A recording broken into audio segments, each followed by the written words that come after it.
The EU finds Apple, Elon and OpenAI are at odds, and new services are selling your data. This is Mac Voices. This edition of Mac Voices is supported by the MacVoices Dispatch, our weekly newsletter to keep you up on all the latest from Mac Voices. Watch or listen to Mac Voices straight from your email client. Sign up at macvoices.com/newsletter and stay up to date. Should we touch on, is there anything to say about the $2 billion fine from the EU that hasn't been said? How do they set those fines? I mean, how do they go, oh, we'll go with $2 billion? I just can't figure that out. They have Apple a big bag full of Dungeons and Dragons dice, and they drop it on the table and just string all the numbers together. And in this case, it was $2 billion. It shows how paranoid I am. But it's like, okay, the UK walked away from the EU, and so now is the EU trying to monetize things through litigation with large companies and these fines? And I think it wouldn't bother me as much if it wasn't sort of the Spotify based complaint.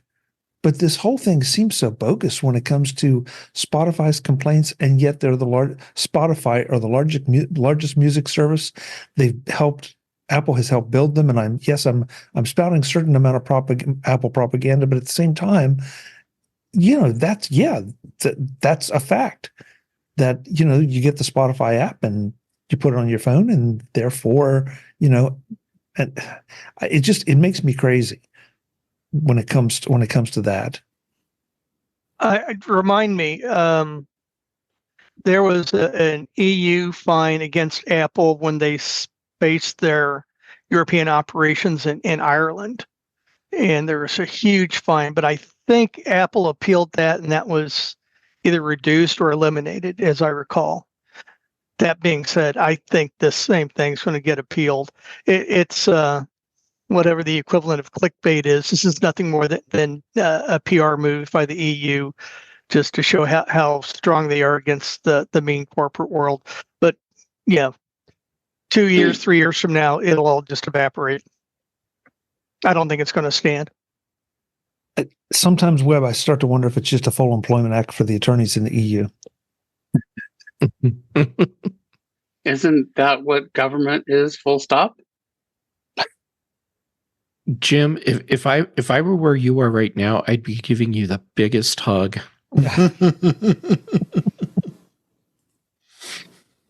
Okay, since we're on lawsuits. Your favorite, God, who's suing me now? Yeah. You got teams and lawsuits, so the two big topics you like.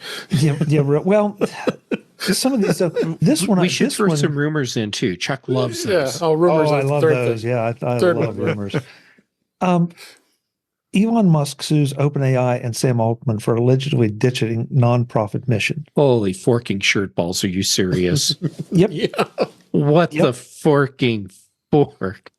No, wait, though. It's an interesting thing when you dig into it, because apparently, one of Elon's big, I guess, challenges to this is that he sees OpenAI becoming almost a significantly owned subsidiary of Microsoft because of ChatGPT being integrated into Copilot. And then Mark just said it's integrated into 34 different Microsoft products. I'm not sure Elon doesn't have a point. I'm not sure it's a winnable legal point, but yeah, because Elon helped found OpenAI.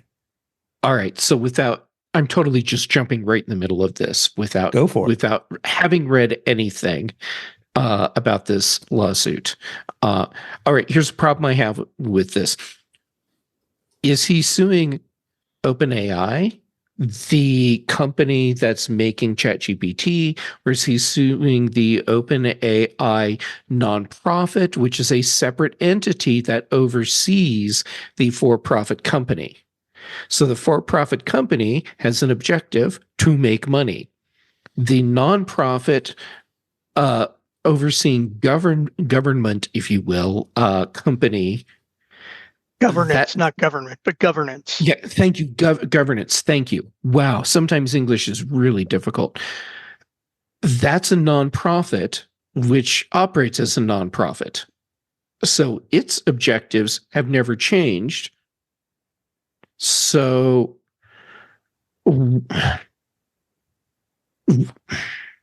yeah, even the article, Jeff, I think you make a great point. The article kind of conflates both of those, the nonprofit, because it talks about he's suing the nonprofit because they've lost their direction and are doing more for-profit things. Well, if there are two separate arms, then the article's conflating the two.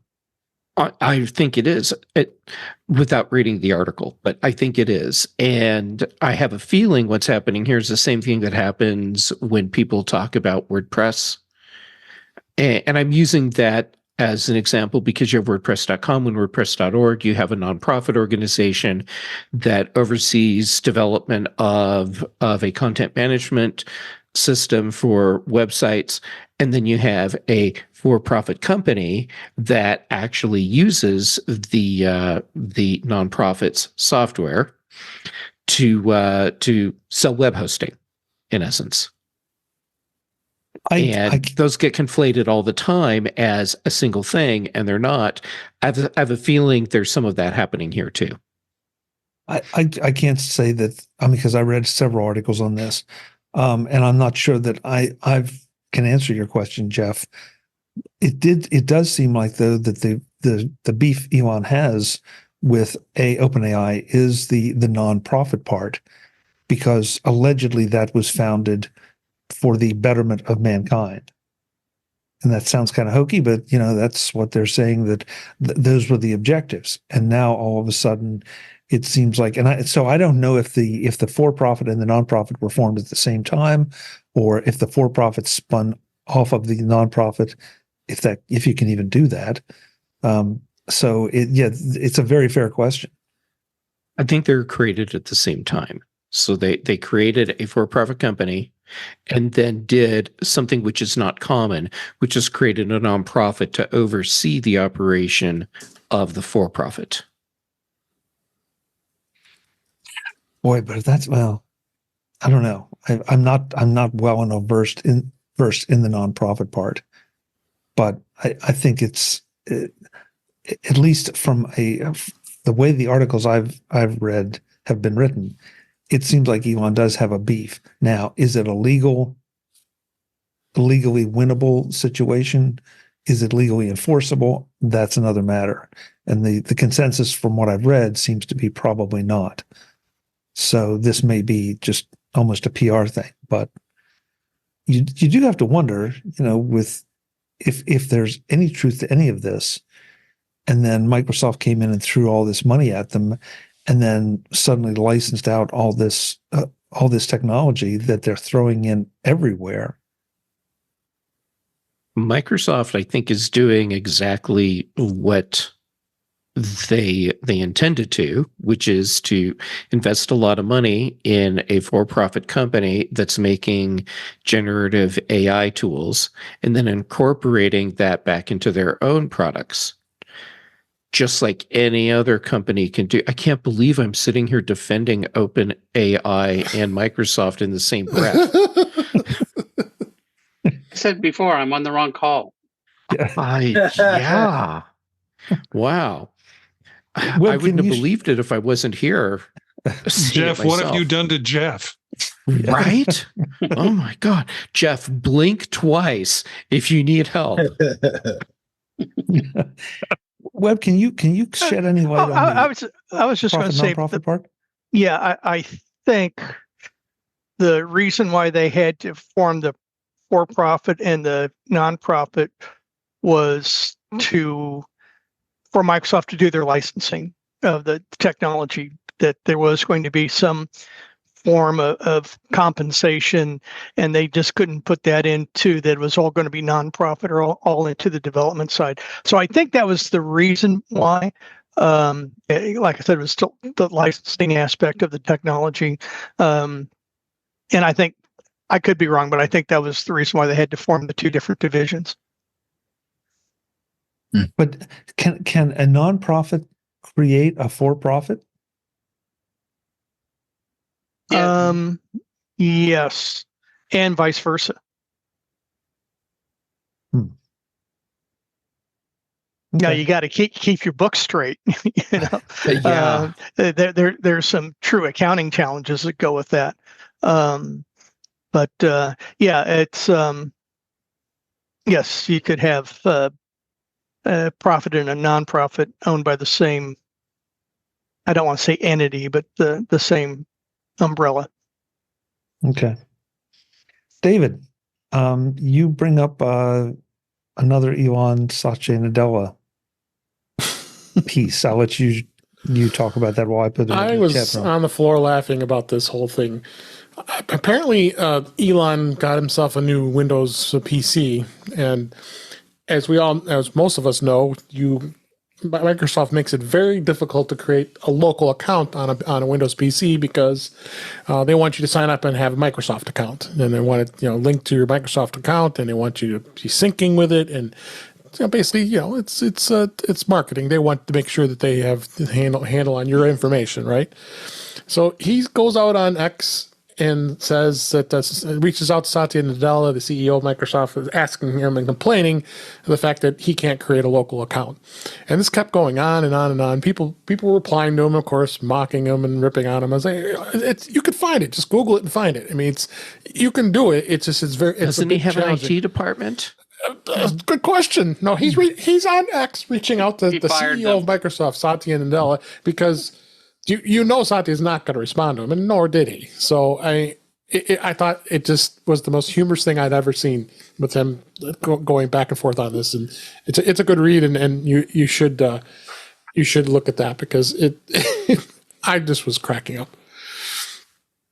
Dave, if that's the humorous thing you've ever seen, I don't know what to say to that. Yeah, exactly. That's why I wanted to bring it up, because it's just of all the years of me covering tech and being involved in tech, I am just blown away that occurred between one of the richest men in the world and a brick wall. And a brick wall. Since Satya didn't reply to him. Yeah, because Satya probably doesn't even bother looking at X anymore, I'm sure. It was like many of us haven't. David, follow up on that just for a second, though. So you say that you can create an account without having to have it be a Microsoft account on a Windows laptop. I don't know it off the top of my head of how you do it, but it's possible. There's a rigmarole way of working around it to keep trying to sign in and create the local account. There's a way to do it. If I were to go to Google it, and I'd probably get you the information, but you can still do it. Well, I mean, look, we're an Apple-oriented show, right? And that's why I said when I go down that road, right? But I also have to think, okay, because I did not know that. I haven't touched a Windows laptop, and I couldn't tell you when now. Right. And I'm very happy about that. You should be. But the fact that it is so tightly integrated, I mean, doesn't this circle us back the whole way to the iCloud discussion? That all the companies want you to be tied into their systems, and that includes Google with Gmail, and heck, if memory serves, I think you even now have to have a Google account to access YouTube. No, I think you could still use YouTube. Maybe you can use it, you just can't post anything to it or save anything to it. Oh, sure, of course. I'm not going to allow anonymous people to upload things. I mean, you're not going to be able to upload anything. You could view YouTube without an account. Yeah. Okay. I don't know. I mean, I guess you're right. Come to think of it, because I do have things where if I pull it up in a completely cold browser that I don't usually use, it'll say sign in. So, but you are still limited to certain things that you can do or save, of course, and all that. But yeah, I mean, we're striking this weird balance between them having control versus them having to have this kind of control and access to deliver some of the services. And that's another point that seems to get lost. And now, right. God help me, I'm defending Windows as well as Apple and as well as Google. But yeah, if you want some of this, if you want some of these benefits and services, you're going to have to give up certain things. How much you're giving up seems to be where the question is. And there you go. There's a support article that Microsoft publishes that you can easily find out how to create an administrative account to have as a local account. I will throw that in the show notes in case anybody cares. Someone that's active on X, maybe they should send in that link. I wonder if they have. I didn't notice. Oh, I would assume that I don't know how many people are actively using X right now. So I'll just say there have to been tens and tens of people that sent him the link. Yep. Jeff, sure. you're trying to tempt me into a debate on X, and I'm not going to go there. As much as I want to, I'm not going to go there tonight because we'll just be at it for a while. I have one more thing that I wanted to bring up tonight. This is somewhere a cross between a PSA and a discussion topic. And that is that Tumblr and WordPress are apparently going to be selling your data to AI companies. Not my data. All right. So the thing with the WordPress part here is this isn't WordPress in general. Right. This is WordPress.com hosted sites. Correct. And you can go and opt out of this in your WordPress dashboard. Right. So I'm just pointing that out because I've heard a lot of people freaking out thinking this means if you have a WordPress site, self-hosted, that you have no control over your content, that WordPress.com is going to take all of that content and just resell it to generative AI or whatever. And that's not the case. Nope. So how does everybody feel about this? Recognizing A, that you can opt out, and B, that, if you really feel strong enough about it, you just don't use WordPress.com or you don't use Tumblr. But right. is the trend, I'm not even going to say the precedent, but is the trend something that you would be concerned about? Or have we already crossed this bridge because Google has been scraping our Gmail and our documents and spreadsheets and everything for who knows how long to fund or to power their search engines, their advertising engines? My problem with Google is that it's free. And because it's free, I open myself up to them being able to get revenue from me in other ways. If I'm paying for a WordPress site on WordPress.com that's being hosted on WordPress.com, I don't think I should have to remind myself to go in and opt out them using my content. I think that should be the default. And then I can make a choice to turn it on if not. But particularly when I'm paying for a service, I get it with Google. They offer some attractive stuff that nobody has to pay for. And they get their pound of flesh out of you in other ways. But particularly paid services, I get real frustrated when I find out that material's being sold or I have to opt out of it in order to prevent that from happening.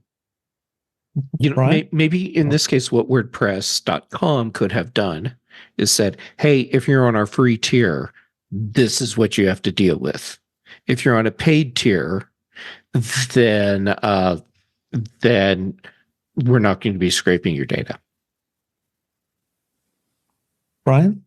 Yeah, I was going to say, similar to what's already been mentioned, when you don't pay for the product, you are the product, and I don't like it when a company goes in there and says, we're going to start, selling some of this data. However, I've seen sometimes, there's a period of time where, we're updating our terms of service. If you happen to use the product or service after such and such date, then you're automatically complying with our new, henceforth terms of service. Under the old terms of service, if it's not in there, I appreciate when companies do give that extra time in between where you can decide, I'm no longer going to use that service. I'm going to move on to a different service. that type of thing. But yeah, it does irk me when this type of thing happens, and maybe you don't have that opportunity to switch over. I just wonder if to both of your points, if there will be a time that companies will be required to give us the option. That that would seem to be somewhat of a solution. But then you almost get into the Facebook thing that we've seen in the past, where you say you don't want to share it, you don't want to distribute it, you don't want it seen, but they're doing it anyway.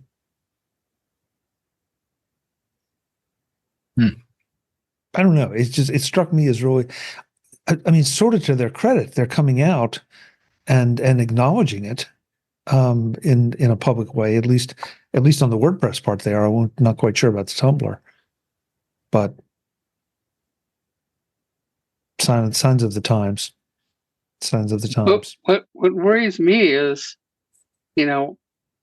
probably an increasing number of this content is generated by LLMs. And now it's going to be scraped back into the LLMs.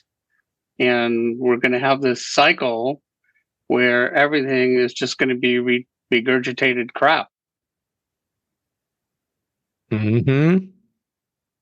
Jim, I don't disagree with you, and I feel like that's another discussion. But does that then make the times or the content that is verifiably human generated more valuable? What do you mean? There is no such thing.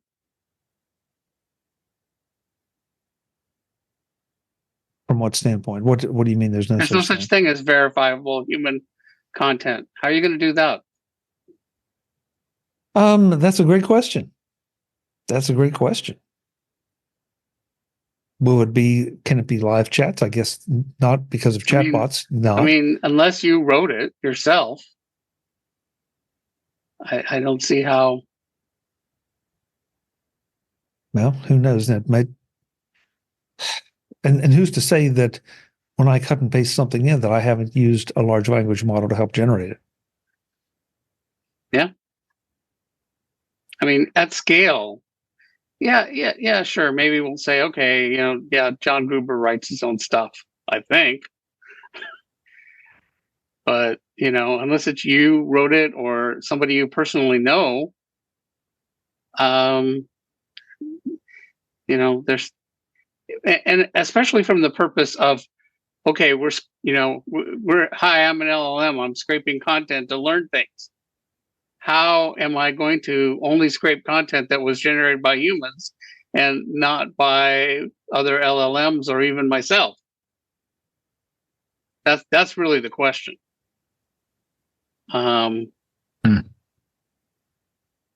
This got deep tonight, guys. This got deep. So I'm sorry.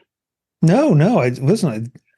These are things we have to confront, I think, as we go forward, because it's not sort of like the Apple Vision Pro. The Apple Vision Pro is never going to get worse. It's only going to get better. The situations that we're talking about here are never going to get better. They're only going to get worse and or more complex. And on that happy note, we're over time. So I'm going to thank everybody here. Thanks to Mark Fuccio for being here earlier. Thank you all for being here and sharing your thoughts and information. The chat room has been doing a great job with having all kind of back and side conversations as well. So let's go around the room. Let folks know where they can find you between now and next Tuesday, and then we'll get out of here. I'm just going to keep the same order as I had originally. So even though you guys have been turning cameras on and off, so you're shifting around on my screen a lot. Dave Ginsburg, thank you for sharing. Where can folks connect with you? Thank you. This was a great show this week, as it is every week. You can find me at In Touch with iOS at intouchwithios.com. My YouTube channel is youtube.com/intouchwithios. We'll be covering a lot of stuff with Apple this week. There was a lot to talk about. You also can find me on the Mac Show on the British Tech Network on Fridays, as well as I'm on Mastodon at DaveG65 at mastodon.cloud. Thanks, Chuck. Dave will not be back because he worked for a personal injury attorney. Oh, no. Oh, please don't. Brian, thank you. Brian Flanigan-Arthurs, thank you so much for being here and staying with us till the very end. Where can folks connect with you? Thank you. I appreciate it. And always enjoy being here. Best place to reach me is on Mastodon, Brian8944 at mastodon.cloud. Thank you, sir. Good to see you. You too. Marty Jencius, thank you for sharing all of your Apple Vision Pro experiences. Where can folks connect with you? Jencius, Jencius at mastodon.social. Also the Tech Savvy Professor podcast and the Circular Firing Squad podcast. Thanks, Marty. Good to have you. The real Jim Ray is here tonight with us, and he's going to tell us where we can find him. And I notice there's only one of me today, unlike last week. Yeah, we've outlawed cloning on MacVoices Live. So anyway, where can you find me? On the internet. Just go on the internet and say, where is Jim Ray? Or better yet, go to provue.com, PROVUE, or visit Mastodon, a fine social network, and go to ProVue Jim, PROVUE JIM at techhub.social, where there'll be excellent content just for you. How much did you get paid to do that promo, Jim? I'm just really, really tired. Yeah.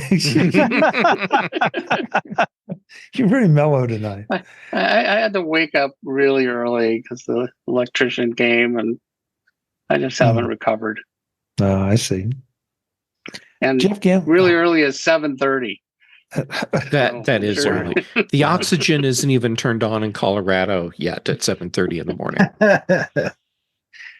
Jeff Gamet, I'd swear I saw you bite your tongue when Jim was making some comment. What were you going to say, or would you rather not?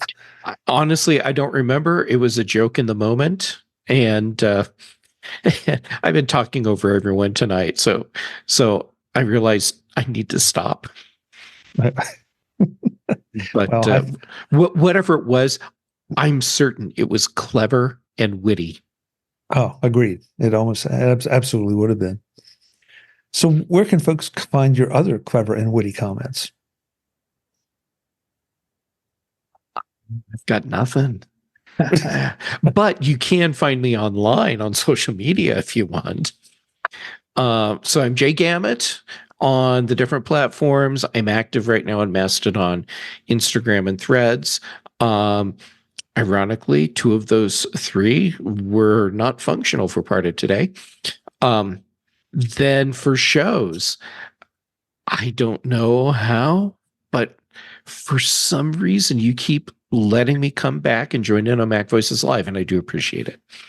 Then let's see, Thursdays, Dave is incredibly patient and very nice because he lets me join in on In Touch with iOS. And then on the British Tech Network, Thursdays on The Big Show, Fridays on The Mac Show, and also Brian Chaffin and I do The Context Machine. Thanks for being so tolerant, Chuck. Oh, listen, but I love it when you said about Dave's patience, and Dave's up in the corner of my screen going. No, I get it. I know how it is. And to both of you, I am so sorry. But thank you. We're so glad you're here. Yes. Speaking of glad that he's here, Web Bixby, I'm so glad that you are here. Where can folks find you? I think this week I'll say that you can find me I'll be next to what's his name on X, Web Bixby, WEBBIXBY, on the X platform. Great. Thanks, Web. Last but not least, Mr. Spring himself, Eric Bolden. Eric, where can folks connect with you? I can be found on Mastodon, EA Bolden at techhub.social, or for the flower pictures, EA Bolden at mas.to. Great. Thanks so much, Eric. Folks, I'm Chuck Joyner. This is MacVoices Live. Yeah, we were all over the place tonight. We hope we've made you think, because that's one of the things we like to do along with laugh a little bit, because if you don't mix the two up, and you're not living. Until the next time, and as always, thanks for watching. Visit MacVoices.com for show notes and to connect with Chuck on social media. Get involved in our Facebook group or like our Facebook page, and get more out of your Apple tech with MacVoices Magazine, free on Flipboard and on the web. And if you find value in it all, consider supporting us through either our Patreon campaign at patreon.com/MacVoices, or by making a one-time donation via the PayPal link on our front page and in the show notes of each episode. You will join these fine people who help bring you Mac Voices.